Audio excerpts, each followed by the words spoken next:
Bienvenue sur le podcast d'Equizen Conseil, l'âme des chevaux, le podcast pour connaître son cheval et mieux le comprendre.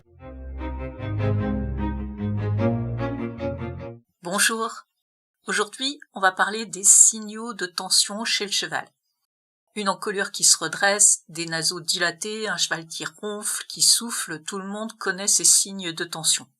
Mais avant d'en arriver là, le cheval, souvent il a commencé par montrer qu'une situation était source de tension pour lui à travers des comportements et des postures beaucoup plus subtiles et, du coup, beaucoup plus difficiles à détecter. Le cheval, il est capable d'exprimer beaucoup de choses, en particulier au sujet de son état émotionnel. Alors bien sûr, le cheval, il n'utilise pas le même langage que nous, mais puisque nous attendons de lui qu'il comprenne toutes nos demandes, eh bien, c'est la moindre des choses d'être également en capacité de décoder son langage et de le comprendre. Pour communiquer et pour avoir une conversation, eh bien, il faut être deux.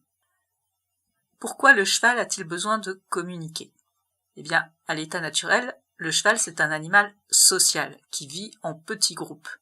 Cette vie en groupe, elle fait que le cheval a besoin de communiquer avec ses congénères. C'est ce qui va permettre de maintenir des bonnes relations avec eux. Alors, il existe plusieurs modes de communication. La communication acoustique, tactile, olfactive et surtout, c'est essentiel chez le cheval, la communication posturale. Cette communication posturale, elle va passer par l'expression de certains comportements, par des postures, par des expressions faciales. Elle permet au cheval de faire connaître son état émotionnel à ses congénères, mais il va l'utiliser aussi vis-à-vis d'autres espèces, comme l'humain. Il peut même les utiliser face à n'importe quel stimulus qui provoque une tension chez lui, comme un objet par exemple. Certains de ces comportements semblent également avoir une autre fonction, celle d'apaiser le cheval qui les exprime. Alors les signaux les plus faibles de tension sont désignés sous le terme de signaux d'apaisement, justement. Dans la communication intraspécifique, c'est-à-dire entre congénères, ils constituent, comme on l'a dit, un mode de communication sociale.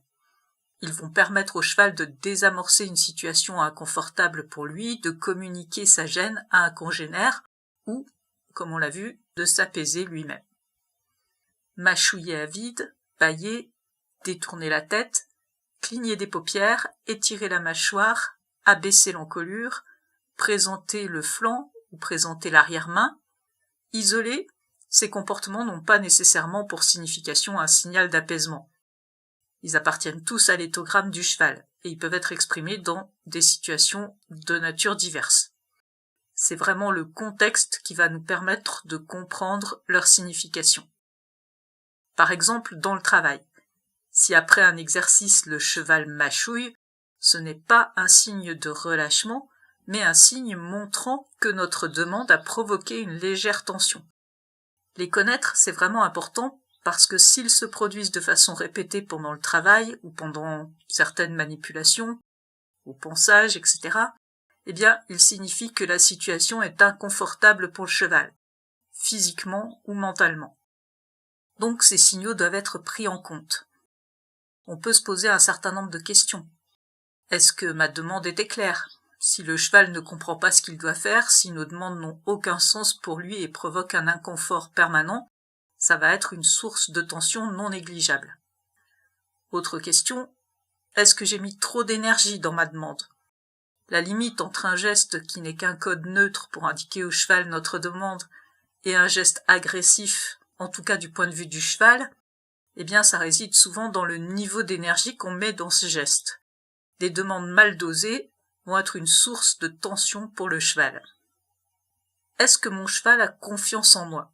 Si votre cheval a peur de vous, votre simple présence devient une source de tension, de stress.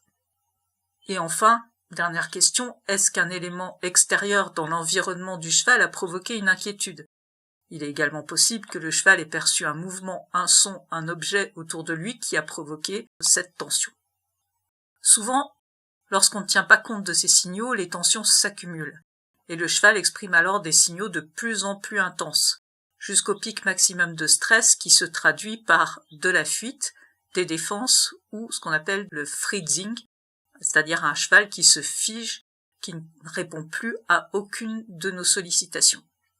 Apprenez à reconnaître ces signes et soyez attentifs, ce sont eux qui vous renseignent sur l'état émotionnel de votre cheval et qui vous permettent d'adapter votre attitude pour aider votre cheval à conserver son calme.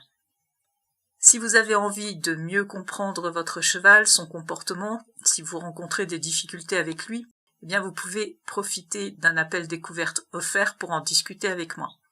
Le lien pour prendre rendez-vous est en description. À bientôt!